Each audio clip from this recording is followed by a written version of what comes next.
Imagine for a moment what the world will look like in 10 years' time. Not much different?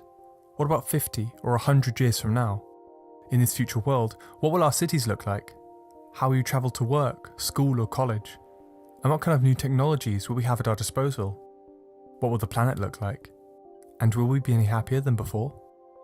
Now, this particular question is by no means new. Predictions and prophecies of the future are as old as time itself. But what have been some past predictions of the time we're in right now, the early 21st century? An age filtered through the internet, algorithms and data. Let's see if they're onto something. So, let's start by going back 120 years ago. In the 1900s, the invention of the first aeroplane opened massive potential in transportation and sparked the imaginations of the public. In Germany, a chocolate company called Hildebrands made a series of commemorative postcards imagining the life in the year 2000. They speculated that the world would go airborne. People will take to the skies in their very own personal airships and gliders. The same series also speculated that housing blocks will travel via giant steam trains, or that entire cities will be encased in glass to protect them from the rain. They even imagined summer vacations spent up at the North Pole. Sadly, maybe that one might come true one day. Take a look at these French prints. They also depict life in the year 2000, but this time were made around 1910. Once again, it was the future for the aviators, who will seemingly replace the motorcar by the year 2000. This one pictures a man in a glider, grabbing a glass of wine for the road, or should I say skies. It's a bit like a modern day drive-through. This man is getting a haircut from his mechanical barber. Now, I would use the term robot, but it won't be coined until 1920, 10 years from now. In the classroom, this contraption is fed books, whose words are then played directly into the students' ears. An early audiobook, perhaps? Whilst it seems that fashion will go unchanged, these quaint imaginings from the start of the 20th century show a great sense of optimism for the future. It reminds me of the steampunk genre, a future vision and aesthetic, but stuck in Victorian technologies, like steam power and industrial machinery, as well as goggles and top hats. Now moving towards the 1920s, and we get another vision of the future. Fritz Lang's 1927 masterpiece Metropolis has some great resources for the topic. In this film, cities are now supersized, featuring mega skyscrapers, expansive highways and beautiful robots, all with a Jazz-age Art Deco aesthetic. It was no doubt influenced by contemporary New York, which during the 20s was undergoing rapid vertical growth. Just look at how the city changed from the 1910s to the 1930s. It's also in the 1920s where we see the first flying cars. This 1923 drawing by early science fiction writer Hugo Gernsback introduces the first wheeled helicar, a levitating vehicle speculated to enter the market in 1973. So now, let's take a realistic look at the road ahead and what tomorrow's motorist can expect in the years to come. Speed, safety, and comfort will be the keynotes of tomorrow's highways.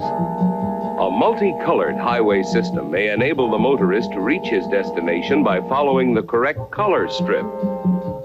The increased speed of tomorrow's automobile will demand that highway signs be larger and more simple to read, so that the motorist can anticipate his moves well in advance.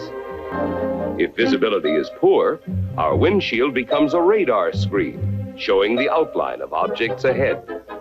Or fog may be eliminated by dispelling devices along the right-of-way. Other predictions of the future include one 1950s article that too imagines what the year 2000 will be like. It predicts that the future will be one of convenience and luxury.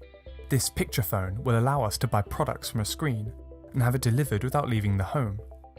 Then again, it also predicts that all our food will be made from a sort of flavoured sawdust that can be recycled into clothes. Confusing, I know. Most interesting is the role atomic energy plays in a 1950s future. After the detonations of the atomic bomb in Japan, the world was awakened to the immense potentials of nuclear power. In the same article, it speculates that atomic power will provide 100% of the world's power, and by the year 2000, that street lamps will be replaced by micro-suns, suspended 200 feet in the air and powered by uranium. In reality, nuclear power only really accounts for 10% of global energy, and there are no micro-suns in sight. When we come to the 60s and 70s, the age of the moon landings and later Star Wars, visions of the future changed accordingly. In my mind, this is perfectly laid out in the Hanna-Barbera 1962 animated series The Jetsons, which follows the everyday lives of an ordinary nuclear family in the far, far future of 2062. Despite the wonderful technologies, it all seems somehow very 60s. The hometown of Orbit City is designed in the Googie architectural style, an early futuristic style that was extremely popular at the time. Even their outfits have some sort of retro futuristic look.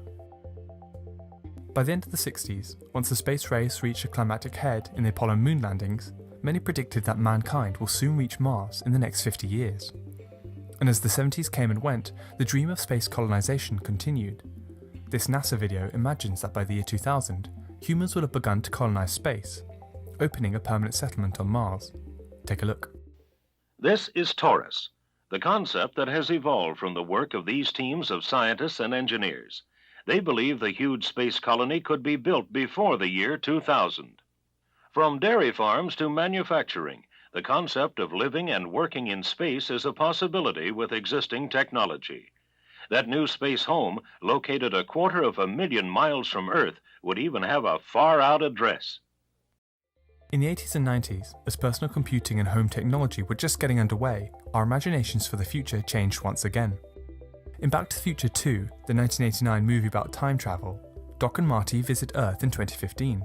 In it were featured hoverboards, thumb payment systems, and an automatic dog walker.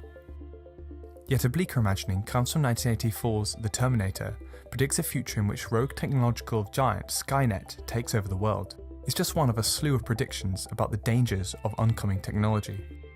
And finally, as the 1990s came along, video games offered more digital immersion than ever realised. And the advent of the World Wide Web and its growing popularity offered the possibility of living inside of virtual reality, and hence the rapid growth of VR headsets in this time, including the ill-fated Virtual Boy from Nintendo. Only now, with the Oculus Rift and PlayStation VR headsets, are we going to finally live up to those 1990s dreams. Looking back at visions of the future every decade, and we get a very diverse picture. The year 2000 looks very different in the 1910s to the 1950s and the 1970s. And yes, some predictions have come true, like the development of the driverless car, or shopping at simple press of a button. But a lot are far off. Let's go back to that question at the start of the video. What will our future really look like? In his book Homo Deus, author Yuval Noah Harari expects that humanity will begin its quest to immortality, with humans being able to sustain life of over 150 years. Equally, projects may be underway to develop cybernetic enhancements on humans, giving them improved strength and intelligence. These indeed could be reality by the end of the century. It is believed that by 2050, nearly half the Amazon rainforest would have been deforested. Wildfires might have tripled in regions like California and some in Australia, and by 2056, global temperatures may have risen by 3 degrees Celsius. And if that's too depressing for you, don't worry. By the year 2100, space travel could decrease in price, enough for humans to visit and perhaps even colonize the planet Mars. The thing about the future though, is that no one really knows what's going to happen. All we have to go on is current trends and then make guesses.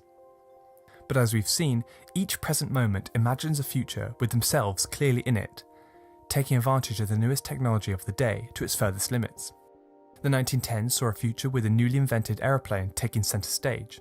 The 1950s saw a future of atomic power and driverless cars. And the 1960s and 70s saw their future in the stars, perhaps influenced by the ongoing space programs. My best guess is to expect the unexpected. After all, who can imagine the way 2020 has turned out? People in 2120 will likely look back at our future predictions just like the way we look at those made in 1910. Old, antiquated, maybe even a little naive. That's my prediction at least. Hey, thanks for watching. If you like my content and want to see more, subscribe to Hojalaga. Maybe add a like or a comment, I'll be sure to read them. Do check out Matt Novak's blog, Paleo Future, where he provides countless articles and resources uncovering what past decades thought about their time in the future. His articles were incredibly useful in researching this video. Anyway, I look forward to seeing you next time. Goodbye.